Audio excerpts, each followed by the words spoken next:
Alrighty, we are live. We are live. Thank you everybody for watching. Let's begin the countdown. My name is Bucci Law, and you are welcome to the Leadership Standard.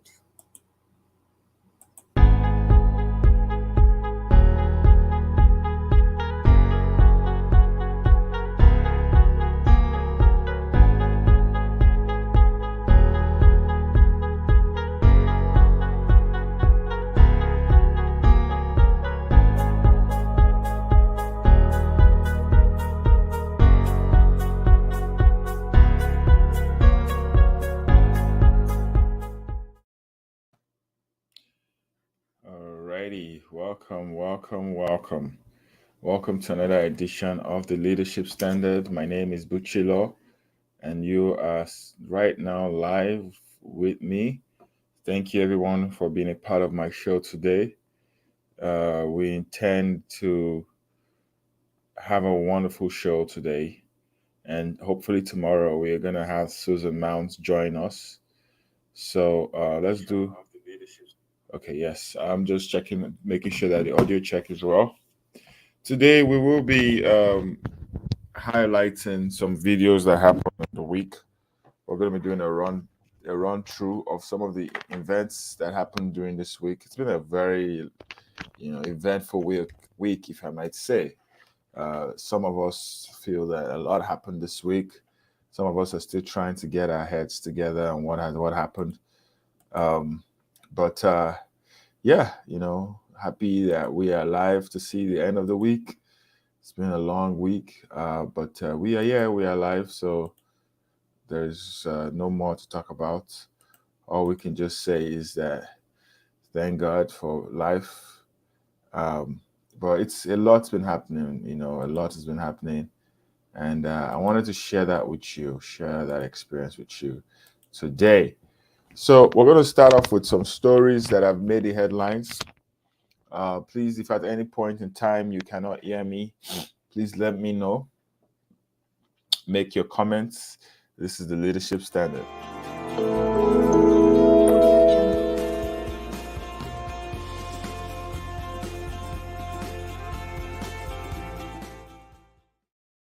Alrighty, welcome again to the Leadership Standard.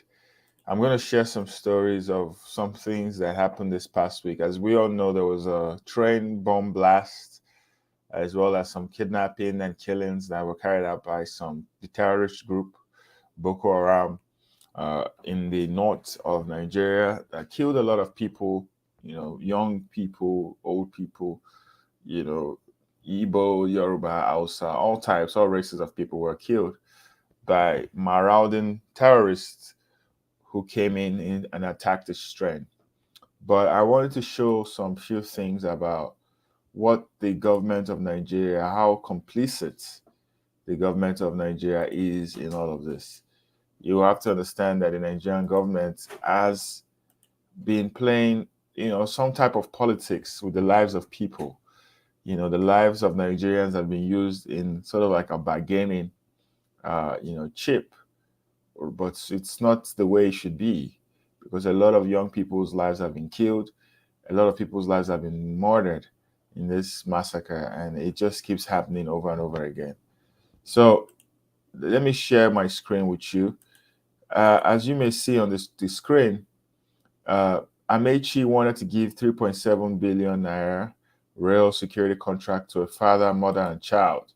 All right. Now, this story is about the Minister of Transportation who wanted to approve a contract or wanted the Federal Executive Council to approve a contract to an organization, to a company that was just 2 years old, that only had its father, mother, and child as directors, to execute security surveillance projects at the railway.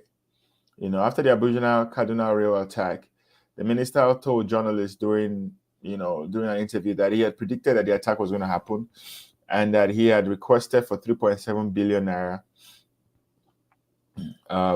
to help provide surveillance in the train track and ensure that there is security. All right. But, that was disapproved by the vice president as well as other Federal Executive Council members. because the company that they wanted to give this contract to was founded in 2019, right? By Prince Godwin Momo, Chioma Momo, and George Momo. All right. And they only had a turnover of only 84.9 million naira. All right. And when they brought this presentation, the Bureau of Public Procurement reviewed the process of the procurement, and they gave a certificate of no objection to the contract, stating that the project will be funded from the 71 billion budget of the ministry. All right. But however, they turned it down because it didn't make any sense, about the fact that this almost seemed like a company that did not have the what's the word now? The company did not have the personality to actually handle this contract for the security of the railway. All right. And thank you, James, for joining us. Free Mazinam Kanu. So the point I'm trying to make in essence is this contract that was sent by Rotimi Amechi, for someone who has been in government for so long, Rotimi Amechi, for someone who has been in government for so long, it is sad that of all the people that were going to bring to provide security for a train, it was a company that was just 2 years old, a company that has not even shown that they've done such projects before, but they just wanted to give them this project. God knows for what reason. God knows whether there has been some money that has exchanged hands, maybe by Amechi or the ministry with this company, but it was turned down, right? It was turned down. But my only issue is, the fact that this was turned down and there was nothing that was done about it afterwards. Like if somebody brings a project and says that we need help sourcing for money, and you turn down the project knowing full well that it's going to help with the security of the train, even if you're going to turn it down, I think you need to also ask, what are the other alternatives? You cannot just turn down a project like that. The Nigerian government dropped the ball there. As soon as they asked Amechi to go and get more information about why he needs this money for these people and show more proof that this contract was not going to be swindled. We know how people have taken contracts and they swindle the government several times. Is that they do a poor job, or they don't finish the job, or they just abscond with the money at all, immediately. But the fact that it was turned down and nothing was done about it, nothing was said about it, knowing full well how terrible that route is, nobody did anything about it. I'm just saying this to say that, it is sad that these people died the way they died. But I also want to show you how corruption plays a role in the lives of people. How corruption ultimately is the main killer of Nigerians. As much as we can say that, insecurity is one of the main killers of Nigerians. The main grand killer of all Nigerians right now is corruption. Corruption, corruption, corruption. Corruption has taken a foothold over Nigerians, and it is sad because the more we think about it, the more it just keeps happening. Nothing is ever changing. All right. So I just wanted to let you guys know, the government of Nigeria is not going to give no project to no company that just started a company 2 years ago with no information about how they are going to manage the project. It just seemed very shady. But even though they said they were not going to give that project to that company, why didn't they find an alternative company to do business with? And why did they let the train go without protection? These are the questions that we need to ask ourselves. And the answer to all of this question is corruption. All right. I'm going to move on to my next story now. My next story is about the terrorists kill retired police officer's son, 2 others, and abduct 20 in fresh attack on Caledonian communities, as reported by Sahara reporters. All right. So this is what is happening. Terrorists are killing people. As you already know, it's been going on for so long. So long. The terrorists have been busy. They have been busy doing their work, making their own money from cutting people's heads and kidnapping people. As you can see, 20 people were killed. 20 people were killed in a fresh attack on Kaduna communities. Just like that. On Thursday night, they stormed 2 communities in Kaduna State. They killed a police officer, a son, and 2 others. According to Daily Post, the bandits also kidnapped the father of the deceased person, alongside 20 other people in Ongwa Bulos.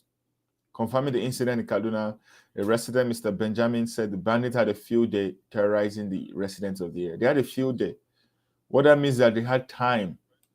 A field day necessarily means these people had time. They went around going about homes looking for people to kill.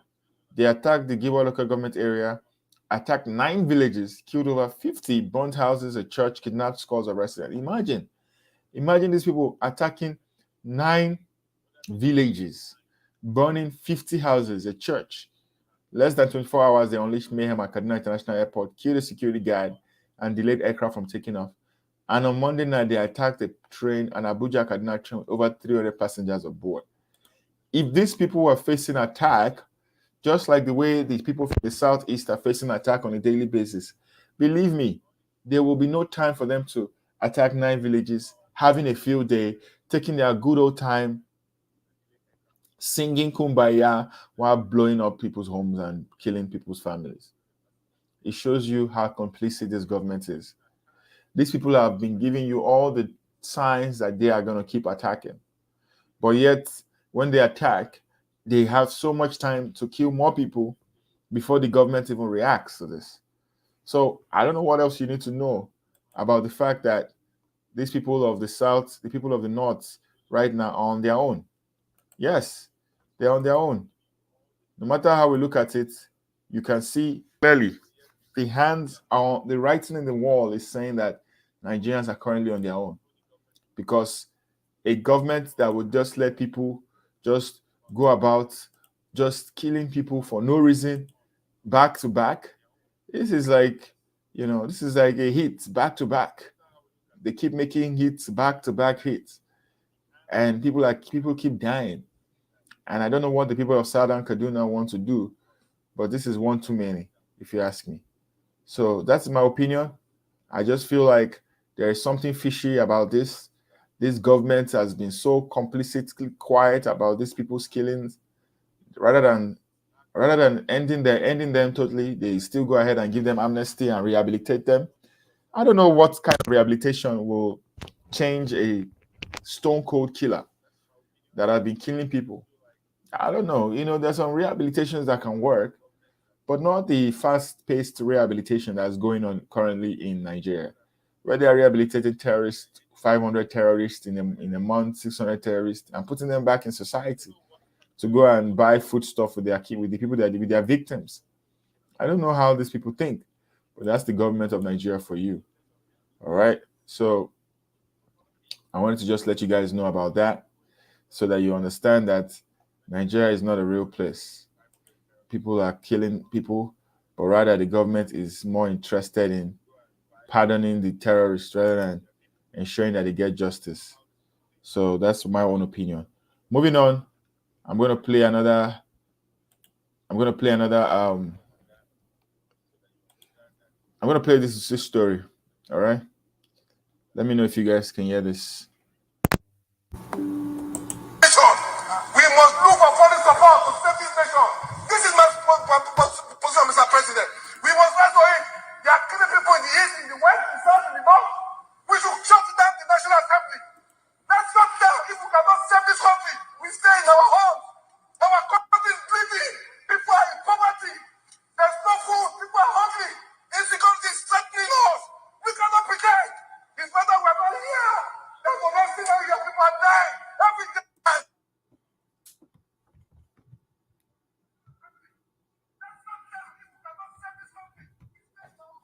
All right, no. So, as some of you might have listened to that Senator, Senator Smart Adeyemi shouting in the National Hall of the Assembly about the killings going on in Nigeria. The man is shouting, is embittered, is crying. Terrorists have killed so many people. And it's okay. I'm all for people shouting and all of that stuff. All right. But again, I want you to ask yourself, what do you think the Nigerian government is doing? That if there's anything you feel they are doing, then maybe you should let me know. But I can tell you categorically that the Nigerian government is not doing anything. The Nigerian government is profiting from insecurity. All right. They're profiting from this insecurity. I am very sure that they are getting international help for the North. They are getting money from the aid. Please come help us. We need the money to fight insecurity. All right, take 10 billion, take 5 billion, take 6 billion. And all that money just goes into private pockets at the end of the day. Nobody gets that money. The money is not used to fight any insecurity. The money is used to lace pockets. The money is not used to fight no insecurity. Tell me any insecurity that you feel that is being fought in Nigeria. Every single day, we are seeing terrorists kill people. Every single day. Every single day, numbers, they take their time. They're going to Abuja, they're going to Kaduna, killing people. They don't care. They don't care about your tears in National Assembly. The people in National Assembly, they don't even care. They don't even know what they're doing. They think they know what they're doing, but they don't. If you look at them, they think they know what they're doing, but they have no idea. All right, I'm going to show you another video, rather another story of how the Federal High Courts, rather than, the Federal High Court, it shows you how shoddy that at the end of the day, the law punishes the poor people. The law doesn't punish the rich people. Haven't you seen that the law punishes poor people? How many rich people have really been punished? I want to show you this story in Nigeria. How many rich people have been punished in Nigeria? Ask yourself that question. Look at this story. This story is a story of a Federal High Court discharged and acquitted the former NNPC chief, Andrew Yakubu, after he argued that the $9.7 million cash he stockpiled in a Kaduna slum was received as gifts from friends and well-wishers. Can you see? You see what I'm talking about? They've discharged him. He's free to go. The NNPC is still where it's at. No progress whatsoever. This man was found with $9.7 million cash. You know what it is to find $9.7 million cash?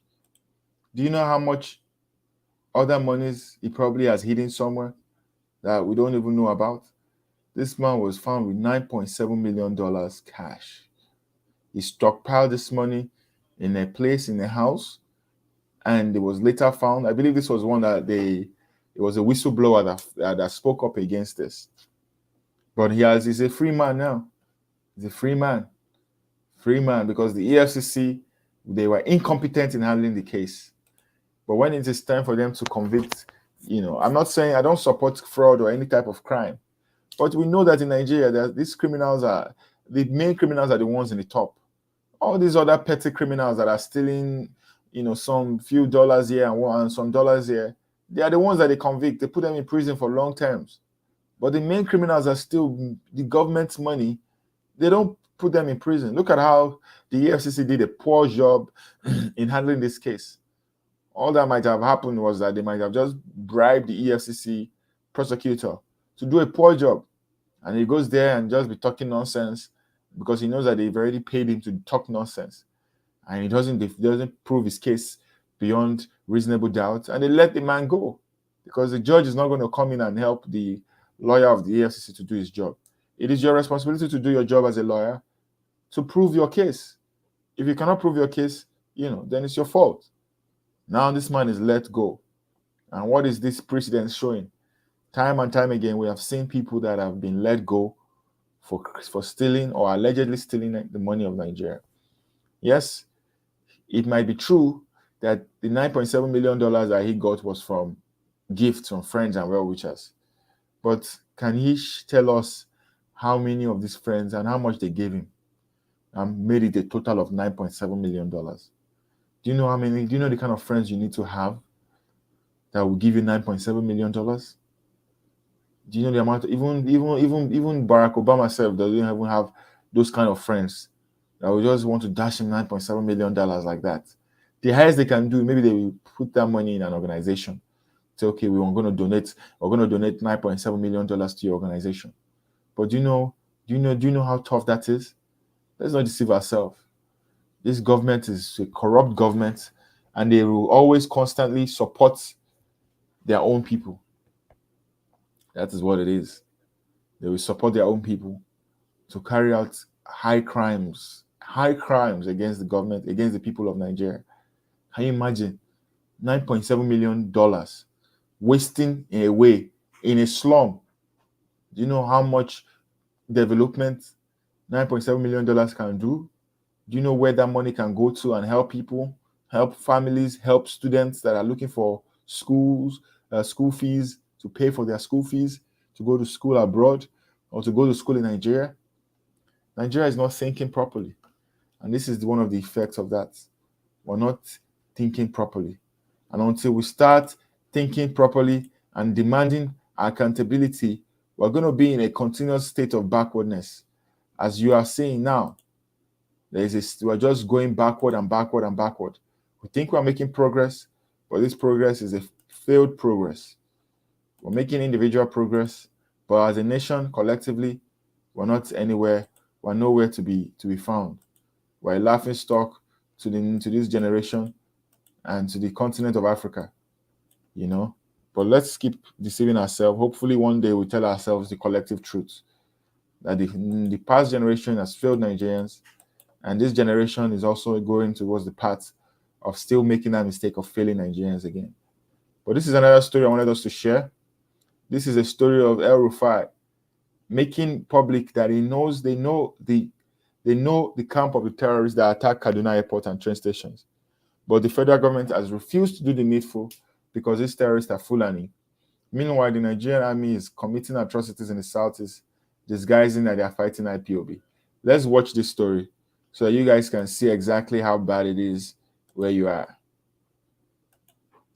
The camps. We know where the camps are.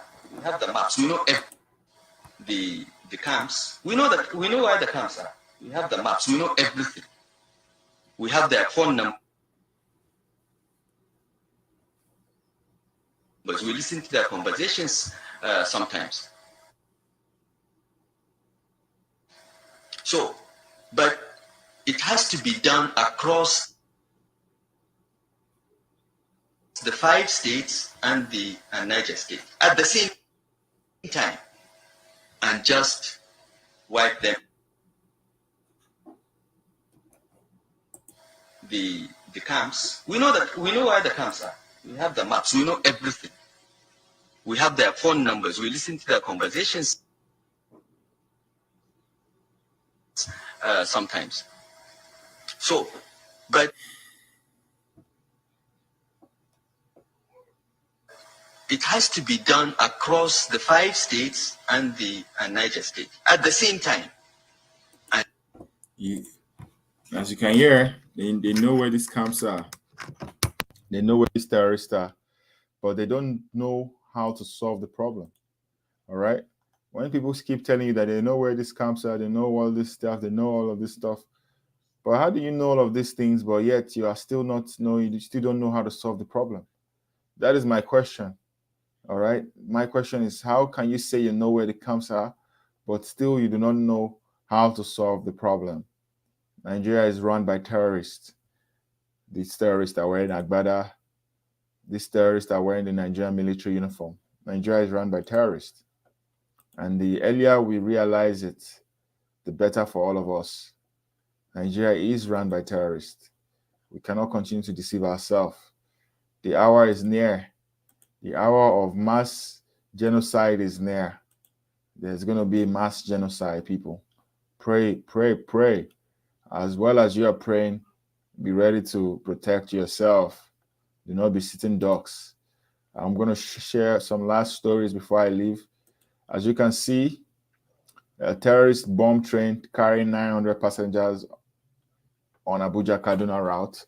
This was a story we talked about last time. It's happening. It's going to happen again. Better believe there's going to be more bombings like this. This is another one again. I never thought I would post again. After the man beside me was shot, I already started feeling my soul leaving my body too. I saw a survivor of one of the train attacks speaking about how she felt. She didn't think she was going to survive. This is another one again. Bandits invade Abuja community. They conduct house-to-house raid. Can you imagine? These people are going house to houses now in Abuja. For those of you that are living in Abuja, I would advise that you start getting ready to protect yourself. Because if you're waiting for the Nigerian police or the Nigerian military to save you, I'm going to show you one last story before I leave about where the Nigerian military is right now in this situation. You know, these people are having a field day. They are having enough time to carry out their massacres. And I will advise that you be ready to protect yourself. This is another one again. Over 20 women, children, others drown in river while fleeing bandit attack in Niger communities. Can you imagine? This is all in 72 hours. Nigeria is just becoming a failed state. Buhari promised you guys change, but he did not. He forgot to tell you that he was going to put you in chains in the process of providing the change. Yes, Buhari has finally put all Nigerians in chains right now. As we can see, Nigerians are in chains. Nigerians are in chains. They are definitely in chains. Now, I want you to see one story before I leave today. You can tell for yourself that it's not looking good. The situation of Nigeria right now is not looking good. If you look at the hands in the mirror in the wall, to tell you how bad it is. This is a story again I want to share with you of that left his duty post and ran away because of bandit attack. But this same Musa, if he was down in the north, in the east, Musa would know exactly how to kill the Igbo people, the Biafran people. But now that he's down in the north to match his mates, he's running away. Take a listen. I've suffered a lot. I'm trying to save my life. I'm only the one in the bush. The remaining soldiers have run leave me. God help me. God protect my life. I've suffered a lot. I'm trying to save my life. I'm only the one in the bush.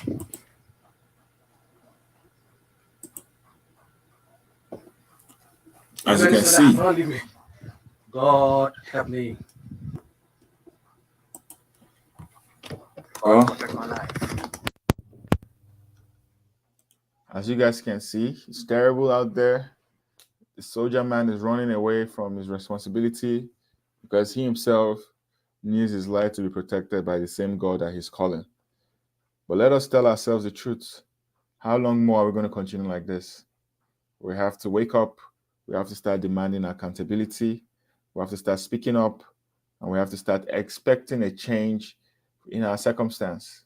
The only change that we can expect at this point in time is a change where we ask for a referendum for the breakup of Nigeria. To be honest, Nigeria is not that big to be governed, but it is too big to be governed by the kind of people that are governing Nigeria right now. To be honest, you cannot give a man what is bigger than him to handle. You have to give him something that he can manage. Nigeria, it cannot be managed as it stands right now by the people that are managing it. They're not managing it well. They're managing it to destruction.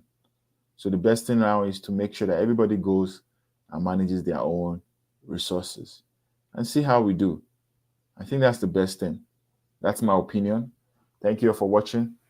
This has been another broadcast of the Leadership Standard. I intend to be here again tomorrow, hopefully, by God's grace. Please kindly subscribe to our YouTube channel, our Instagram, our Facebook, as well as our Twitter handles. We really appreciate everyone who has subscribed to us. You guys are grateful. You guys are amazing. We're growing this channel, the Leadership Standard.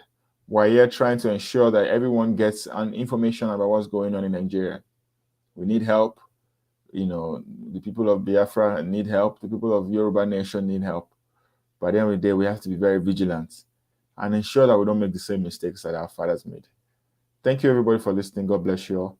Have a wonderful weekend. My name again is Buchi Law, your favorite host here at the Leadership Standard. Thank you for watching.